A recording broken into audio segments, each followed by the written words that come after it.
दोस्तों, आज के ज़माने में रिश्ते नाते बस नाम के ही रह गए हैं। क्योंकि आज के ज़माने के कुछ लोग सगे रिश्तों को भी तार तार करते वक्त एक बार भी नहीं सोचते। और बिल्कुल ऐसा ही होता है आज की इस सच्ची घटना में भी, जिसे सुनकर आप भी सोचने और समझने पर मजबूर हो जाएंगे। दिल्ली से सटा एक जिला गाजियाबाद, और गाजियाबाद में ही एक कॉलोनी पड़ती है जिसका नाम है इंदिरापुरम कॉलोनी। इंदिरापुरम कॉलोनी के एक घर में रात के लगभग 12 बजे के आसपास एक देवर शादी का जोड़ा पहनकर अपने कमरे में जाता है और कमरे में जाकर बेड पर लेट जाता है।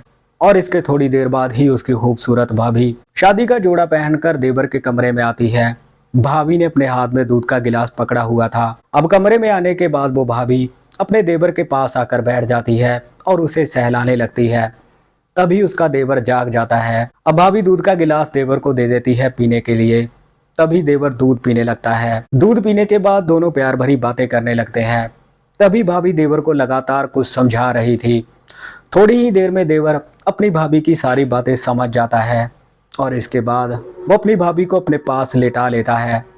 लेटाने के बाद वो भाभी के साथ छेड़खानी करनी शुरू कर देता है और भाभी भी अपने देवर का साथ देने लगती है। थोड़ी देर छेड़खानी करने के बाद ही देवर को जब इस बात का पता चलता है कि उसकी भाभी संबंध बनाने के लिए पूरी तरह से तैयार है, तो फिर वो देवर एक ही झटके में अपने और अपनी भाभी के कपड़े उतार देता है और उसके साथ बड़े ही बेरहम तरीके से संबंध बनाने लगता है, जिसकी वजह से उसकी भाभी की हालत खराब हो जाती है और भाभी की भयंकर आवाज़ें पूरे कमरे में गूंजने लगती हैं। और ये देखकर वो देवर और भी ज़्यादा जोश में आ जाता है और भी जोरदार तरीके से उसके साथ संबंध बनाने लगता है। देवर ने संबंध बनाकर भाभी की हालत खराब कर दी थी। उस रात देवर और भाभी कई बार जिस्मानी संबंध बनाते हैं और सुबह होते ही थक कर उसी बेड पर सो जाते हैं। दोस्तों, ये घटना गाजियाबाद की है, जहां पर एक भाभी अपने देवर की ताकत पर फिदा हो जाती है और उसके साथ अवैध संबंध बना लेती है। देवर और भाभी मिलकर कई महीनों तक जिस्मानी संबंध बनाते हैं, लेकिन आखिर में जब इस घटना का खुलासा होता है तो इसे सुनकर सबके होश उड़ जाते हैं। आप भी इस घटना में अंत तक बने रहिएगा। आदाब, नमस्कार, सत श्री अकाल। दोस्तों, बहुत बहुत स्वागत है आपका। मैं हूं आपका होस्ट और दोस्त रविंदर, और आप देख रहे हैं CHD क्राइम सफ़र का एक नया एपिसोड। मैं उम्मीद करता हूं आप सब ठीक ठाक होंगे। मेरी तरफ से आप सबको दिवाली की ढेर सारी शुभकामनाएं। मैं ये उम्मीद करता हूं कि आप अपने परिवार के साथ इस दिवाली को बड़ी ही धूमधाम के साथ मनाएंगे। दोस्तों, ये चैनल अभी छोटा है, इसे आपके प्यार और सपोर्ट की बहुत ही ज़्यादा ज़रूरत है। इसीलिए वीडियो को देखने से पहले मैं आपसे ये रिक्वेस्ट करता हूं कि चैनल को सब्सक्राइब और वीडियो को लाइक कर दें। 10 जनवरी 2008 उत्तर प्रदेश का जिला हाथरस, और हाथरस शहर में ही एक परिवार रहता था जिसके मुखिया का नाम था मंगल। मंगल के परिवार में उसकी बीवी के अलावा 2 बेटे थे, जिनमें बड़े बेटे का नाम अजय और छोटे बेटे का नाम गोलू था। मंगल का हाथरस शहर में ही खिलौनों का होलसेल का कारोबार था, जिसमें कुल 40 लोग काम करते थे। कुल मिलाकर मंगल का परिवार बेहद संपन्न परिवार था।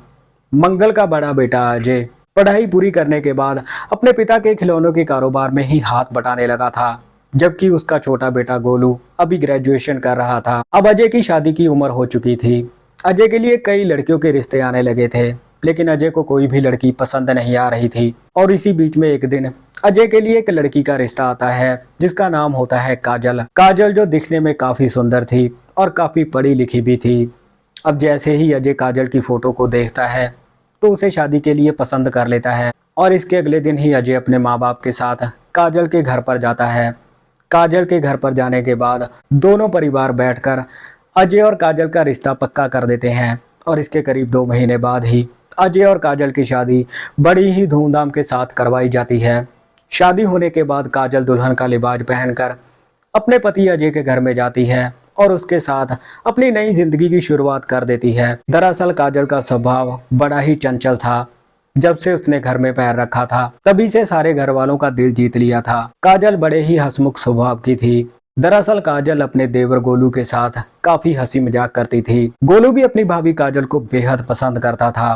गोलू अपनी सारी बातें अपनी भाभी काजल को बताता था, वहीं काजल भी अपनी हर एक बात गोलू के साथ शेयर करती थी।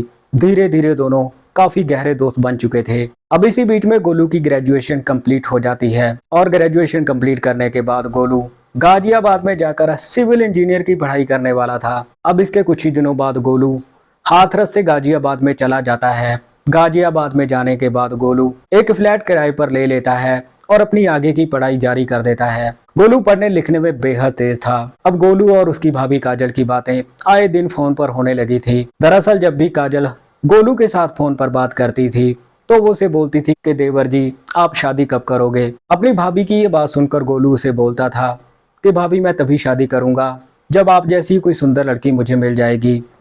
गोलू की ये बात सुनकर हर बार काजल शर्मा जाती थी। वक्त ऐसे ही आगे बढ़ रहा था। देखते ही देखते 2 साल गुजर जाते हैं। तभी गोलू की सिविल इंजीनियर की पढ़ाई भी पूरी हो जाती है। पढ़ाई पूरी करने के बाद गोलू गाजियाबाद में ही बिल्डिंग बनाने का काम करने लगा था। अब क्योंकि गोलू एक बेहद संपन्न परिवार से था, इसीलिए उसके बिल्डिंग बनाने के काम में उसके पिता ने उसकी काफी मदद की थी। धीरे धीरे गोलू बिल्डिंग बनाने के काम में दिन दुगनी और रात चौगनी तरक्की करने लगा था। अब गोलू के पास इतना काम था कि उसके अकेले से संभलता नहीं था।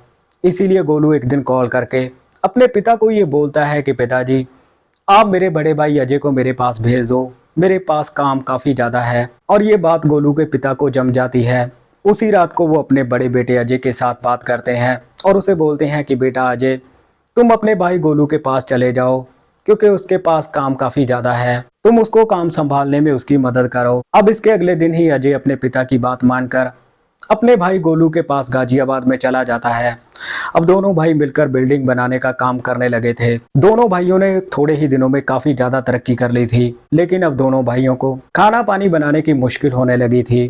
तभी अजय ये फैसला करता है कि वो अपनी पत्नी काजल को भी अपने साथ गाजियाबाद में लेकर आएगा। इसके कुछ ही दिनों बाद अजय हाथरस में जाता है और अपनी पत्नी काजल को भी अपने साथ गाजियाबाद में लेकर आ जाता है। अब उस फ्लैट में कुल 3 लोग रह रहे थे, अजय, उसकी पत्नी काजल और काजल का देवर गोलू। अब तीनों खुशी खुशी एक साथ रह रहे थे। लेकिन इसी बीच में एक दिन अजय के पास उसके पिता मंगल का फोन आता है। अजय का पिता मंगल अजय को फोन करके बोलता है कि बेटा तुम्हारी माँ भी कुछ दिनों के लिए तुम्हारे पास आना चाहती है, उसकी तबीयत कुछ ठीक नहीं है, तुम थोड़े दिनों के लिए अपनी माँ को अपने पास लेकर चले जाओ। अब अजय ये बात गोलू को बताता है और गोलू भी इसके लिए तैयार हो जाता है।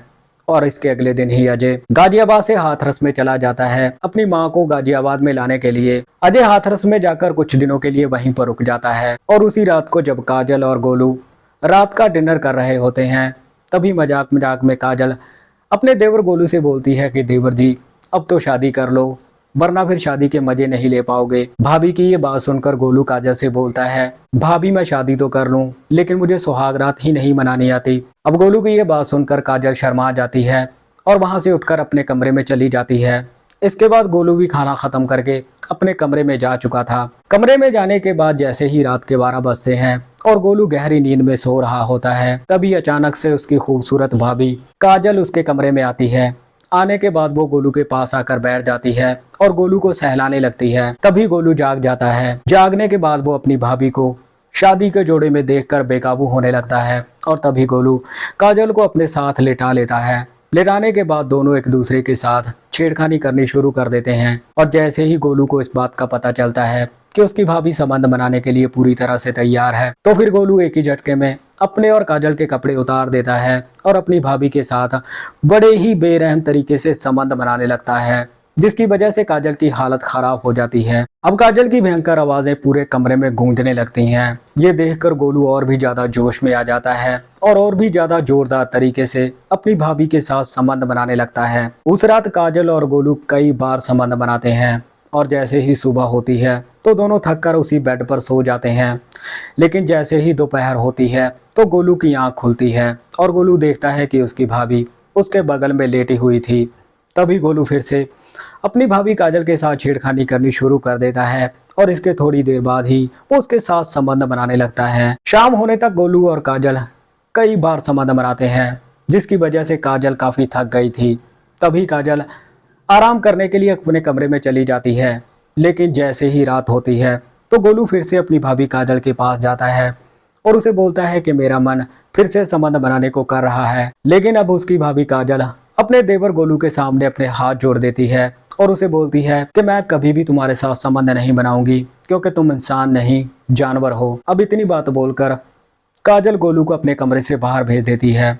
गोलू कमरे से बाहर आ जाता है, लेकिन जैसे ही सुबह होती है तो उसका भाई अजय अपनी माँ को अपने साथ लेकर गाजियाबाद में पहुंच जाता है। गाजियाबाद में पहुंचने के बाद गोलू की माँ उसके लिए एक लड़की का रिश्ता लेकर आई थी और जैसे ही उसकी माँ गोलू को उस लड़की की फोटो दिखाती है तो गोलू उस लड़की को पसंद कर लेता है। लड़की का नाम था रुक्मणी। रुक्मणी जो दिखने में बेहद सुंदर थी। अब इसके अगले दिन ही गोलू का परिवार और रुक्मणी का परिवार आपस में बैठकर गोलू और रुक्मणी का रिश्ता पक्का कर देते हैं और इसके करीब 3 महीने बाद ही गोलू और रुक्मणी की शादी बड़ी ही धूमधाम के साथ करवाई जाती है।